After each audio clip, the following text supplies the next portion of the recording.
El Dorado, the legendary city covered in gold.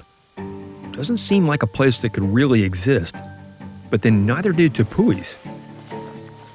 In the Guyana highlands, a remote region of South American rainforest, flat mountains with vertical walls rise high above the forest canopy, poking into the clouds. These mountains are known as tepuis, and they're ringed by giant waterfalls which shoot out from their sides. In 1595, while on a quest to find El Dorado, English explorer Sir Walter Raleigh was probably the first European to see a tepui off in the distance. He'd heard rumors that it was a mountain of crystal, but he had to turn back before reaching the mountain because the rainy season had started and his group was running low on supplies. Even today, getting to the base of a tepui is an enormous undertaking. When you're in a cloud forest, it's often completely quiet. Just no sound at all. And so you look around, it's misty, and you don't hear a thing. But a lot of people think that's eerie. Bruce Means is a biologist who's been studying ecosystems like this for more than 35 years. It causes me to do what I'm doing, to shut up and just listen to the silence. And at night in a hammock, when it's cloudy and there's no moon and it's completely dark, it's pretty wonderful. Then it starts raining, and the rain comes down just like, whoa, the rain in the tropics can come down like somebody pouring a bucket on a tin roof, just really, really comes straight down. No wind, nothing, just roar. And then in a few minutes, it's quiet again. It's quiet again. Sir Walter Raleigh never found a city of gold, but it's easy to see why he thought something fantastical, maybe even impossible, was somewhere among these strange mountains. My word for tepuis is phantasmagorical. They are special, wonderful, remote, beautiful places on this planet that give me as much, what would you say, euphoria as I have ever gotten from any place I've ever been. And I've been to a lot of them. I wish I could go back. I'm Peter Gwin, editor-at-large at National Geographic magazine, and you're listening to Overheard, a show where we eavesdrop on the wild conversations we have here at Nat Geo and follow them to the edges of our big, weird, beautiful world. This week, we follow scientist Bruce Means.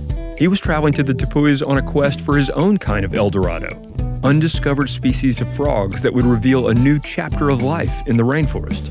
If you really want to study some interesting evolutionary activity and some ancient stocks of organisms, go to tepuis. Okay, let's go to tepuis, right after the break.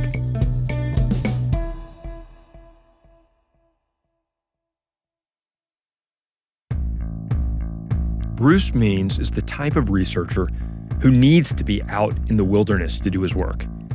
It's what he calls alpha-level science, making discoveries of new species and their way of life. But in order to get to some of these unexplored parts of the world, he needs the help of people like Mark Sennett.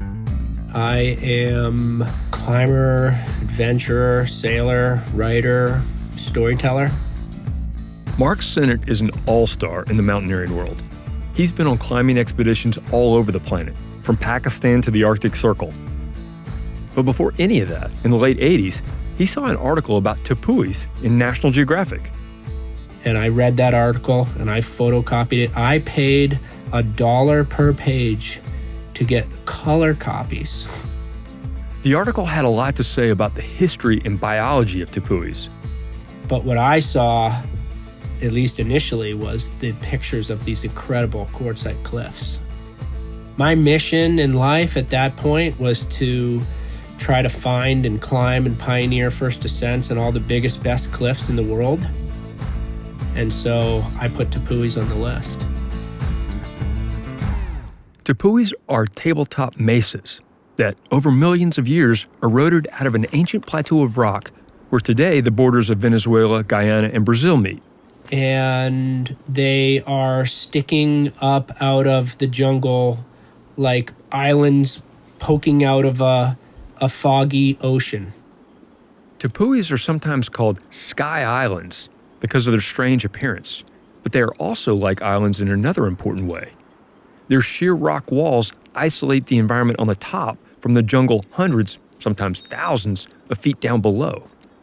Like the Galapagos Islands, this isolation over millions of years of evolution has made the tops of tepuis a wonderland for biologists. Some frog species only live on the top of a single tepui. Discovering those species is part of the work Bruce Means has devoted his life to. But Bruce is a biologist, not a mountain climber, so he and Mark were a perfect match. Do you remember your first impressions of Bruce Means? So he's an 80-year-old dude now. When I first met him, he was 60, but the guy is a stud. Bruce's specialty is herpetology, so reptiles and amphibians. In his long career, he's sprinted after venomous snakes in the Australian outback and has had life-threatening bites from diamondbacks in the U.S., not once, but twice. Since they first met, Mark has gone with Bruce on several trips to the tepuis, helping him get to the hard-to-reach places in this crazy landscape where new species might be discovered. Here's a quick story about Bruce I think will give you a sense of the kind of biologist he is. It has to do with a South American pit viper called the fer-de-lance. I believe the fer-de-lance is one of the most deadly snakes in the world. As dangerous as the fer-de-lance is, finding one is fairly rare. On Bruce's first 3 trips to the tepuis, a total of 26 days, he didn't see a single snake of any kind. So on one trip with Mark, when local guides spotted a fer-de-lance, nothing was going to stop Bruce from studying it. Well, on that trip, the Yakawayo started yelling that they had found this snake, and at that moment, Bruce was down at the river washing up, and he came running up to see what was going on, wearing only a pair of Tevas and his glasses. And he's like, "Where's the snake? I'm going to catch the snake." And the man is naked. And then he did. And he found a forked stick, and he pinned the snake's head down, and he picked it up, and he caught the fer-de-lance. And I have this picture of him holding the snake with the 2 fangs out, and you can see the venom shooting out of the fangs. So for a biologist like that, tepuis are the perfect place to go. But it's about more than adventure. Bruce says tepuis are one of the few places in the world a biologist can go see an animal and instantly know that it's new to science. The frogs around the tepuis have some truly strange and interesting biology. Each one has an adaptation like its own weird superpower. There's the glass frog with transparent skin. You can see its heart beating. The pebble toad, which curls into a ball and rolls downhill to avoid predators. And a whole genus of frogs called Stephania, which skip the tadpole stage by gluing eggs onto the mother's back. For a while, when they first hatch from their eggs, you can see maybe a dozen little froglets riding around on mama's backs. These adaptations are nature's way of solving difficult problems. Bruce thinks Stephania skips the tadpole stage because at some point in their history, they had to adapt to a drought. And humans can learn a lot from these adaptations. Frogs, especially, are noted for having noxious skin secretions. They're very complicated organic molecules.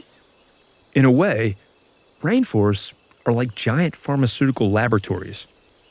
Over all those millions of years of evolution, nature's been perfecting chemicals in living things. Think poisons and perfumes. And all of these are designed to impact other forms of life. Some of them are blood thinners. Some of them are clotting characteristics. They all have potentially high value to man. There's a long list of medications that got their start as natural defenses. For example, quinine, the first effective treatment for malaria, comes from the bark of an Amazonian tree. Frog secretions are used in many folk remedies, but their medicinal potential is still largely unexplored. So finding new frog species is the first step in taking advantage of natural selection's research and development. Bruce had made 32 trips to tepuis, studying the life at their tops and down below in the jungle. But neither he nor any other biologist had studied what was living on the vast cliff faces, the sides of the tepuis. So then Mark and I said, hey, Weiassipu, it's never been climbed. We know pretty much a lot about, the logistics. Why don't we try Weiassipu again? Mark and Bruce had been to the Weiassipu tepui before. Back in 2012, they flew to the top by helicopter. Mark remembers that at the time, it was literally uncharted territory. I've told people that Weiassipu wasn't on our maps, and people haven't believed that. And so I found the old map, and there you go. It wasn't there. There's like a blank spot. Trekking from the bottom of a river basin to the top of a tepui could help Bruce understand about how life changes with elevation. Bruce wanted to know, are the tepuis truly isolated like islands? Or are frogs, over time, able to move up and down them? So Mark and Bruce began putting together a plan to return to Weiassipu. But instead of flying in a helicopter, we would trek in from Guyana, and that's 60 miles, and then we would climb the tepui, which nobody had ever done. We would do an elevational transect where he would look for new species in all the different elevational zones up the mountain. And then we would try to find this missing link species of a frog called Stephania that Bruce had seen on the top of Weiassipu when we were there, but he hadn't been able to get its DNA. The whole plan was ambitious, but there was this one part that seemed completely insane. The final climb to the top of the tepui would be tough for Mark, a professional rock climber with years of experience.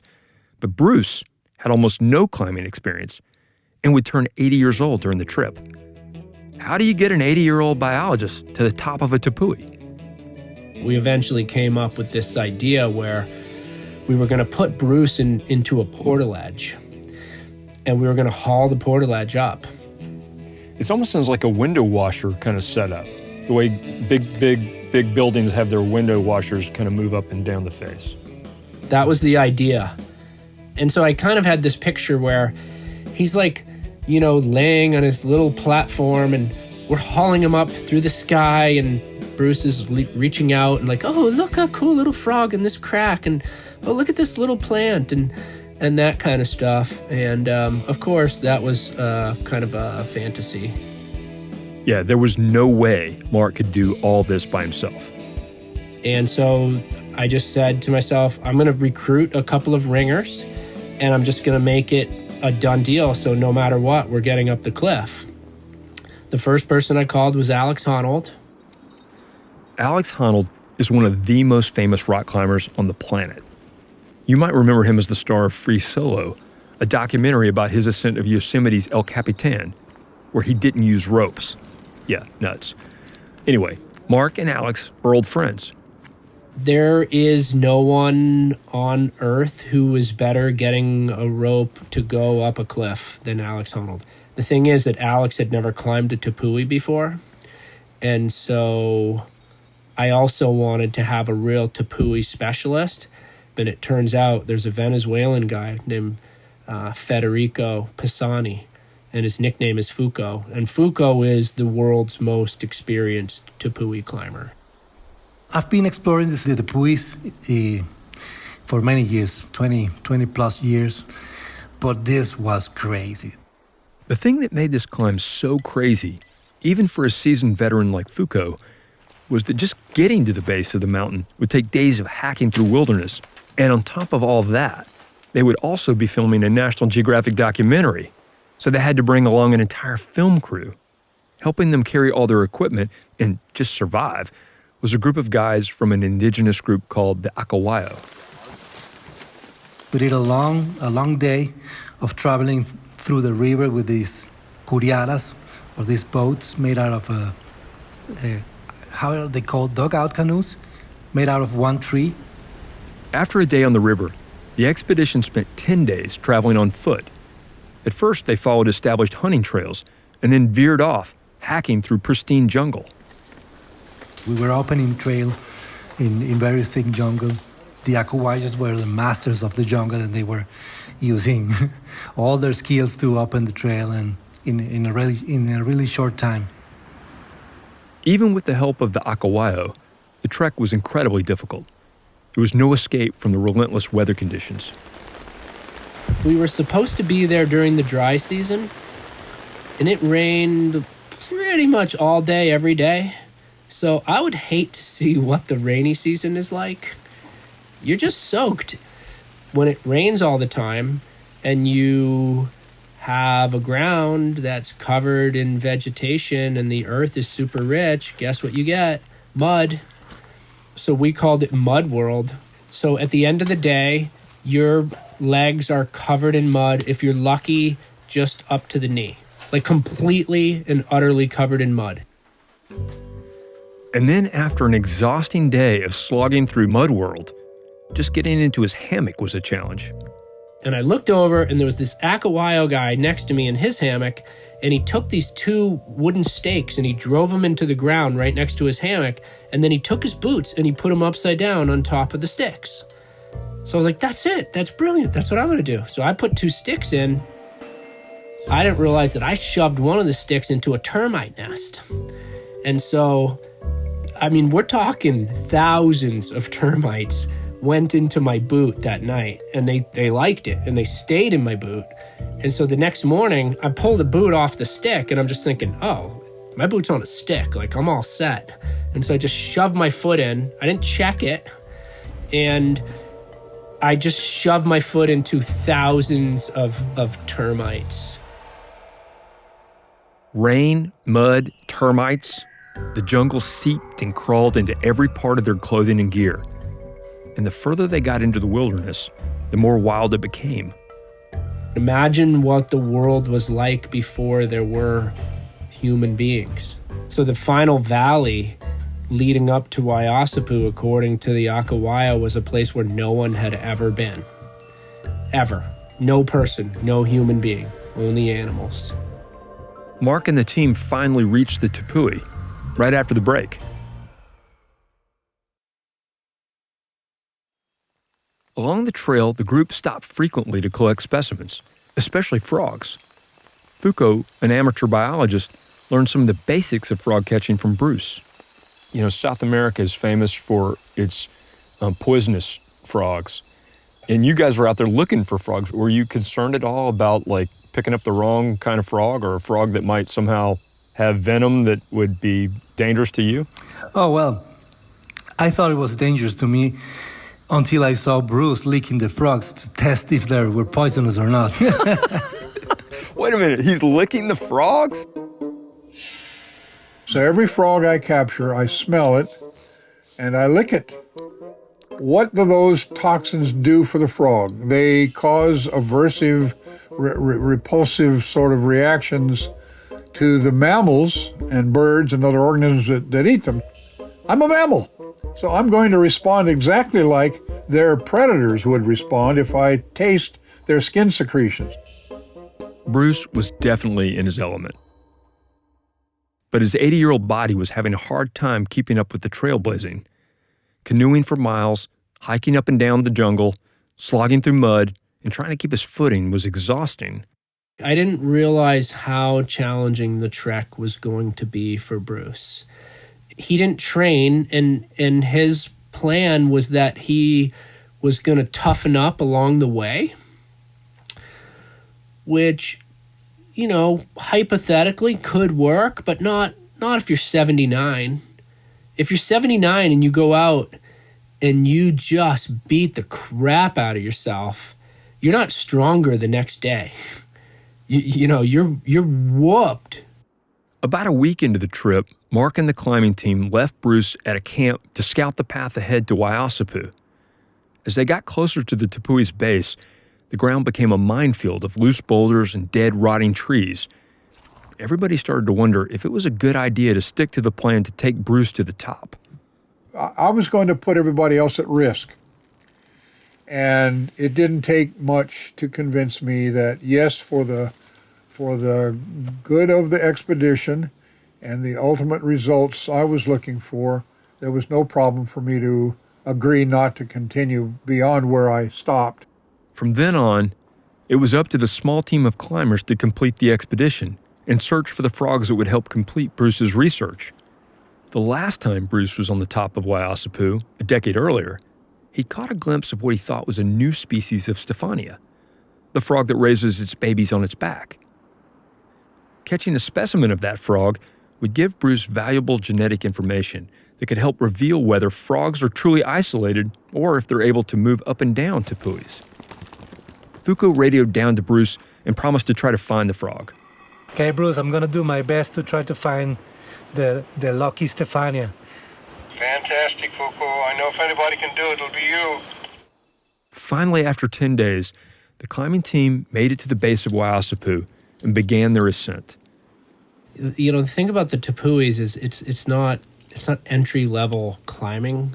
Like, the walls are crazy. The walls of Weiassipu were more than vertical. They actually angled backwards. If you put your back to the wall and you tilted your head back and looked up, the view would be similar to if you were standing at the base of a battleship at the bow. The roof is really not looking good. It's kind of extreme. At the end of their first day of climbing, they hit a major challenge. 150 feet above South American jungle, the wall became a roof. So a roof, you know, in climbing terminology, is a spot where the cliff just goes horizontal. So it's like looking up at the ceiling, you know, in your living room, and like climbing out across that. This mountain had never been climbed before, so no one knew exactly which handholds were trustworthy. And then there was this diving board of rock sticking out. It was obvious that you could go out it if you felt like it would stay stuck to the mountain. But if it didn't, it would be an absolute unmitigated disaster. If it comes in contact with your rope, it could cut it. And so that cannot happen. To make matters worse, the sun was starting to set, and the climbers hadn't brought headlamps to help them find their way back to their shelter for the night. Any normal person wouldn't launch out this thing, you know, pitch black without a headlamp. But they're not Alex Honnold, and so he just reached out on this diving board thing and went out hand over hand on it. All right, Mark, here we go. This is the crux. Okay, I gotcha. Mark watched as Alex worked his way along the edge, paused, and then calmly dangled by one hand over the void. Nice, Alex. Yeah. And it was one of the most incredible bits of climbing that I've ever seen because he was just dangling out in space. On day 2 of the climb, Mark was leading when they came to the next dangerous spot. The rock went from perfect, beautiful, super solid quartzite to something that I would describe as resembling a real-life game of Jenga. Rock! So none of the rocks were attached to the mountain. They were just stacked up like bricks that didn't have any mortar in between. And climbing up through that was one of the scariest things that I've ever done. 700 feet up on the side of the tepui, they remained shrouded in the ever-present fog. But the third morning, heavy rains cleared away the clouds, and now they could see the green canopy of the jungle stretching out far below. And across the valley, Weiassipu's neighboring tepui, Mount Roraima, with its gushing waterfalls.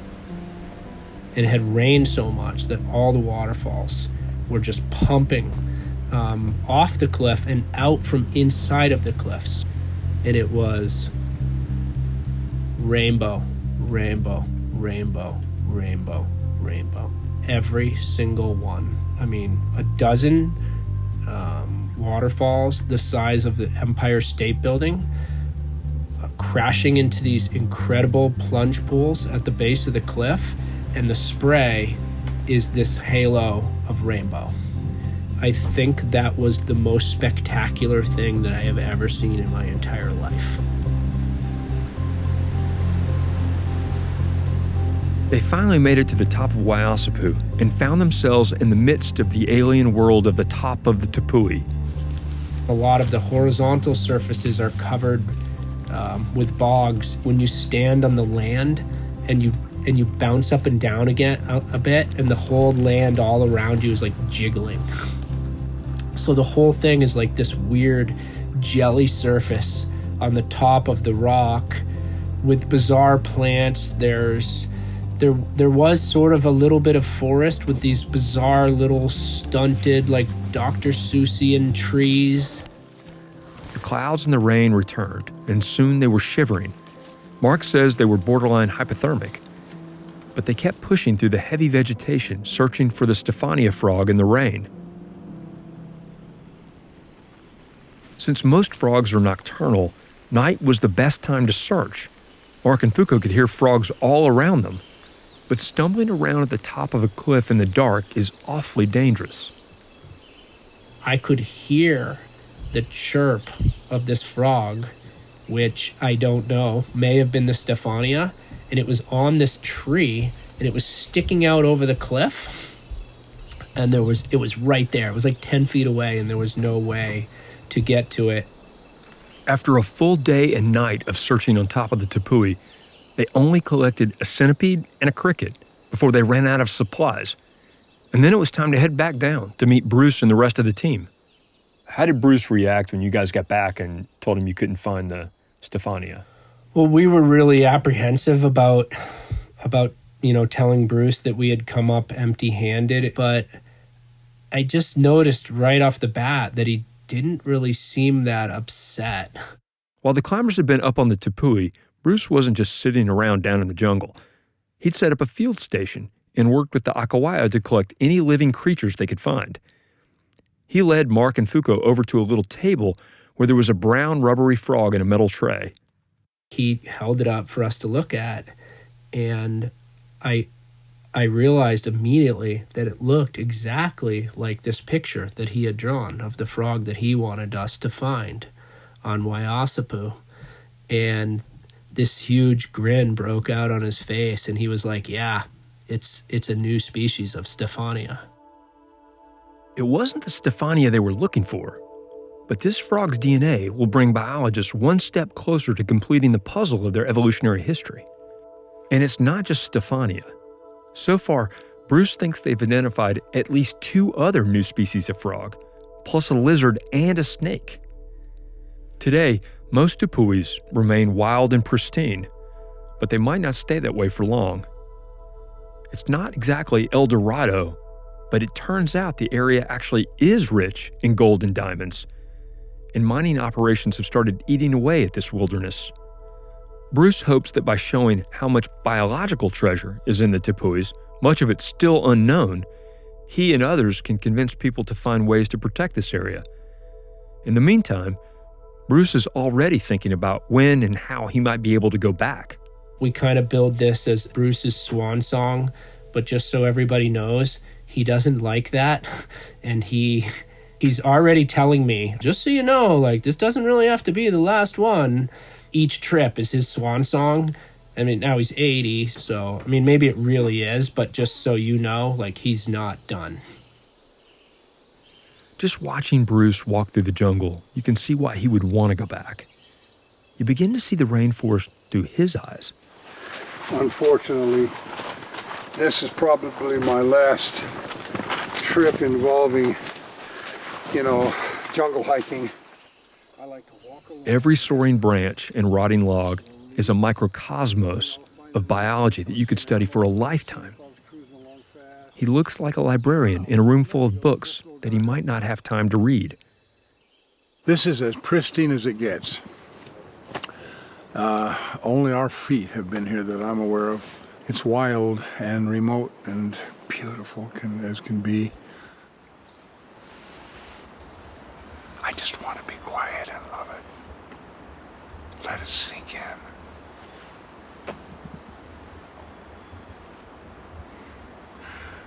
I'll be leaving the planet sometime, and I'll miss it.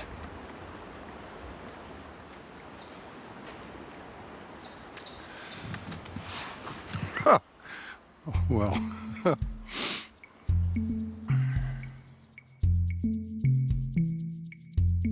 Hey, if you like what you hear and you want to support more explorers like Bruce Means and Mark Sennett to tell stories like this, please rate and review us in your podcast app. And consider a National Geographic subscription. That's the best way to support Overheard.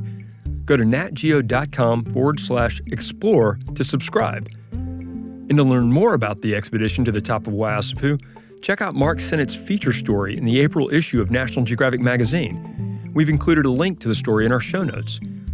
And to see these stunning sky islands for yourself, check out the National Geographic special, Explorer, The Last Tepui. It's streaming on Earth Day, April 2nd, exclusively on Disney+. All this and more can be found in our show notes. They're right there in your podcast app. This week's Overheard episode is produced by Brian Gutierrez. Our producers are Kyrie Douglas, Alana Strauss, and Marcy Thompson. Our senior producers include Jacob Pinter, who also edited this episode. Our senior editor is Eli Chen. Our manager of audio is Carla Wills. Our executive producer of audio is Devar Ardalan. Our fact checkers are Robin Palmer and Julie Beer. Our photo editor is Julie Howe. Ted Woods sound designed this episode. Hansdale Sue composed our theme music. This podcast is a production of National Geographic Partners. The National Geographic Society, committed to illuminating and protecting the wonder of our world, funds the work of National Geographic explorers Bruce Means and Mark Sennett. Whitney Johnson is the Director of Visuals and Immersive Experiences. David Brindley is National Geographic's Interim Editor-in-Chief. And I'm your host, Peter Gwin. Thanks for listening, and see y'all next time.